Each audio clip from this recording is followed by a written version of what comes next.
Welcome to my YouTube channel deep world. आज मैं आपको बताने जा रहा हूँ सिंथेटिक फाइबर्स और प्लास्टिक्स के बारे में।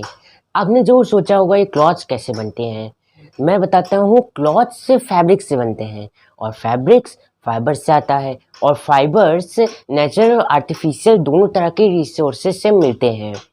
तो आपको तो आज मैं आपको बताने जा रहा हूँ सिंथेटिक फाइबर्स के बारे में। सिंथेटिक फाइबर्स वो होते हैं जो कि आर्टिफिशियली मेड होते हैं, जो कि ह्यूमन मेड करते हैं। उसका पॉपुलर नाम सिंथेटिक फाइबर्स है। और दूसरी तरफ जो फाइबर्स नेचुरल रिसोर्सेज से मिलते हैं उनको हम लोग नेचुरल फाइबर्स बोलते हैं, जैसे कॉटन, वुड, वूल और भी बहुत सारी चीज़ें। आपको अब सोच रहे होंगे कि ये सिंथेटिक फाइबर्स बनते कैसे हैं।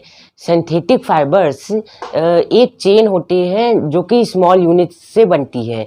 ये सारे small units generally chemical substances होते हैं। जब ये सारे स्मॉल यूनिट्स एक बड़ी चेन बनाते हैं, एक बड़ा लार्ज सब्सटेंस बनाते हैं, उसको पॉलीमर बोलते हैं। पॉलीमर दो ग्रीक वर्ड से आया है, पॉली और मर। पॉली का मीनिंग होता है मैनी और मर का मीनिंग होता है यूनिट्स या पार्ट्स। तो हम लोग बोल सकते हैं पॉलीमर एक बहुत सी सारे रिपीटिंग यूनिट्स या पार्ट्स से बना हुआ होता है। A fun fact, polymer generally artificially made हुए होते हैं, जो मतलब कि सिंथेटिक फाइबर्स होते हैं। पर कुछ पॉलीमर्स नेचुरल भी होते हैं। उसके एग्जांपल पे जैसे कॉटन। कॉटन एक तरह का सेल्यूलोज फाइबर है। सेल्यूलोज एक तरह का पॉलीमर है जो कि ग्लूकोज के स्मॉल स्मॉल यूनिट से मिलके बना होता है। अब हम लोग बात करते हैं टाइप्स ऑफ सिंथेटिक फाइबर्स की। सिंथेटिक फाइबर जनरली 4 टाइप्स के होते हैं, रेयॉन, नायलॉन, एक्रिलिक और पॉलिस्टर। अभी हम लोग बात करते हैं रेयॉन की। सिल्क, जैसे आपको पता होगा, सिल्क चाइना में बना है और इसको सिल्क वर्म की वजह से बनाया जाता है। पर इसको बहुत ही लंबे टाइम के लिए एक बहुत बड़ा सीक्रेट रखा गया था। ये पर जब इसके बात सामने आई लोगों के, तो उन्होंने इसका खूबसूरती और इसके कलर्स देखे तो उनको बहुत अच्छा लगा। उनको लगा कि ये बहुत ही अच्छा मटेरियल है क्लॉथ्स बनाने के लिए। तो साइंटिस्ट्स एक नया फाइबर ढूंढने में लग गए। उन्होंने बहुत समय तक कोशिश की पर उनको ऐसा कोई फाइबर मिला नहीं।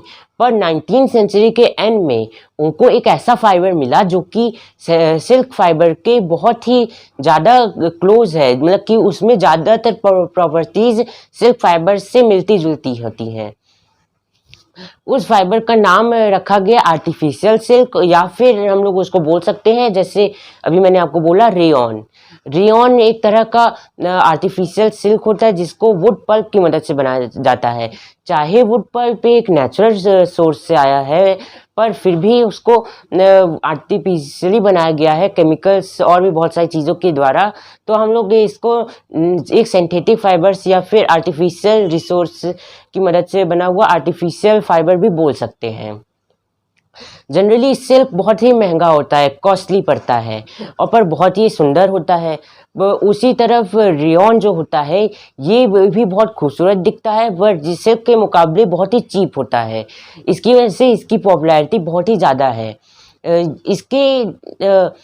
इसके यूज़ से हम लोग बहुत सारे रोज़ दिन के डेली लाइफ में चीज़ें यूज़ करते हैं, जैसे कि रेयॉन और कॉटन से मिलके बेडशीट बनती है, और रेयॉन और वूल से मिलके कारपेट्स बनते हैं। ये सारी चीज़ें हम लोग अपने रोज़ दिन की ज़िंदगी में यूज़ करते हैं।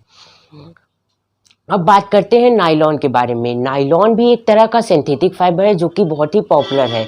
ये जनरली अपनी स्ट्रेंथ, इलास्टिकनेस और लस्ट्रसपन की वजह से जाना जाता है, क्योंकि इस सब चीज़ों की वजह से ये बहुत ही इजी है वॉश करने में। इसीलिए इनको बहुत ही ज़्यादा अच्छा माना गया क्लॉथ बनाने के लिए। इसका इन्वेंशन, डिस्कवरी जो भी आप बोलें, 1931 में हुआ था। ये वर्ल्ड का पहला फुल्ली सिंथेटिक फाइबर्स था जिसको बिना किसी नेचुरल सोर्स या फिर रिसोर्स की मदद से बनाया गया था। इसको फुल्ली आर्टिफिशियली बनाया गया था। इसमें बस कोल, वाटर और एयर यूज़ हुई थी। ये वर्ल्ड का पहला फुल्ली सिंथेटिक फाइबर था।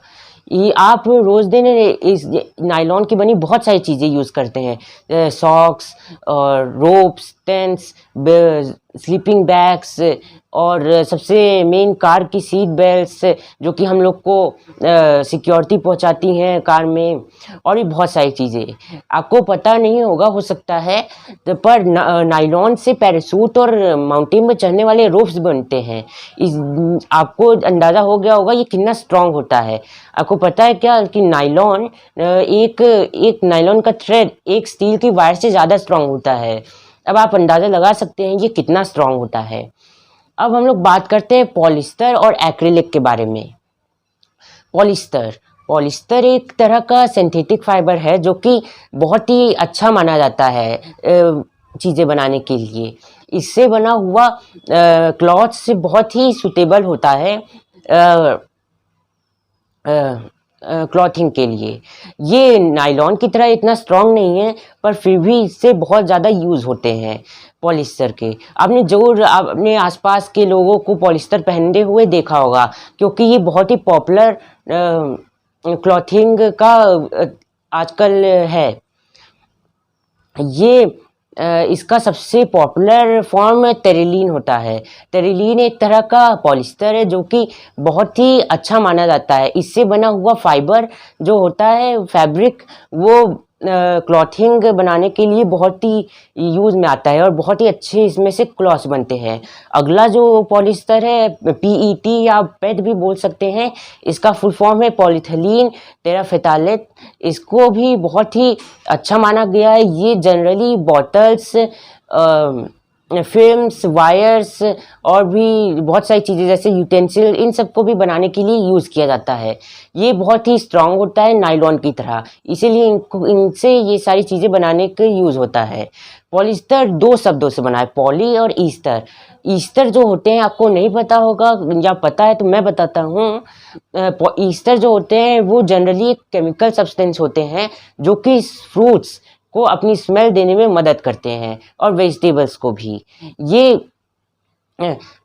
इससे बहुत सारी चीज़ें बनती हैं पॉलिस्टर से, जैसे पॉलिस्टर को मिला के पॉलीकॉट, पॉलीवूल, टेरिकॉट और भी बहुत सारी चीज़ें बनती हैं।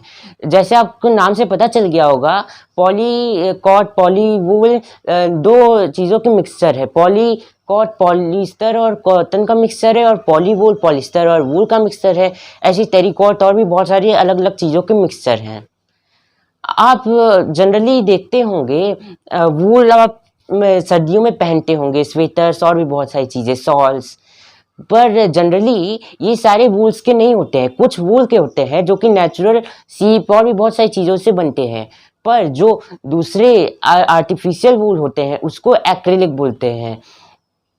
एक्रिलिक जो होता है फाइबर, इसको हम लोग जैसे सिल्क को आर्टिफिशियल सिल्क बोलते हैं, मतलब कि रेयॉन को, तो इसको भी हम लोग आर्टिफिशियल वूल बोल सकते हैं।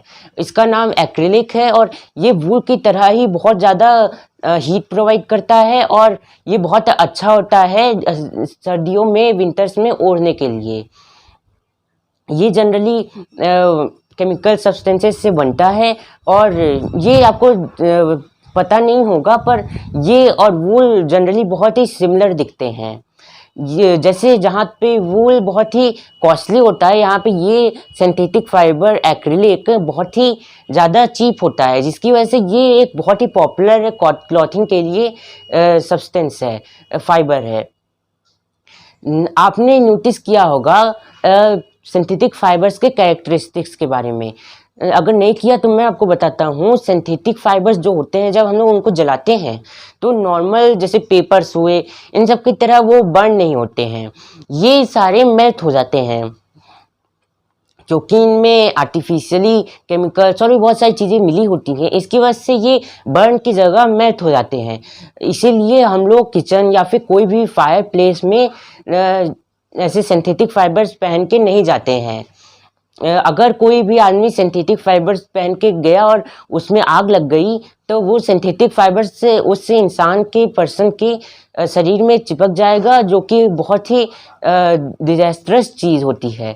इसीलिए इसको नॉर्मली किचन या फिर कोई भी जहाँ पे आग लगने का डर होता है नहीं पहना जाता है।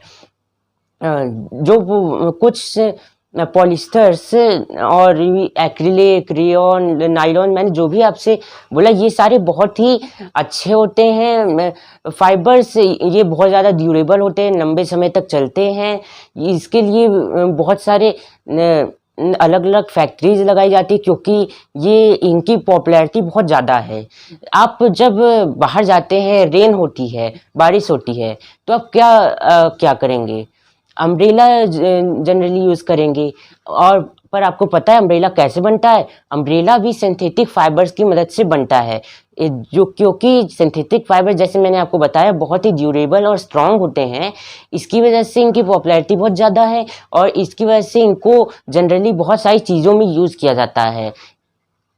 इसी वजह से सिंथेटिक फाइबर्स बहुत अच्छे माने जाते हैं नेचुरल फाइबर्स के तौर पर। नेचुरल फाइबर्स भी अच्छे होते हैं, पर सिंथेटिक फाइबर अपनी जगह पे बहुत अच्छे हैं।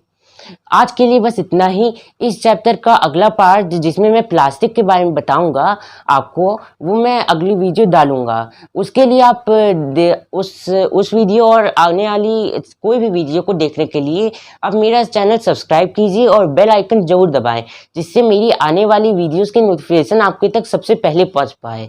और अगर मैंने जो आपको बताया अभी ये सारी चीज़ें आपको अच्छी लगी हो, कुछ जानकारी आपको प्राप्त हुई हो, तो आप मेरा चैनल लाइक भी कर सकते हैं।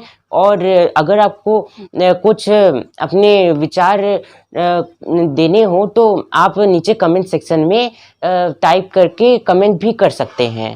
Thank you. आज के लिए बस इतना ही। बाय।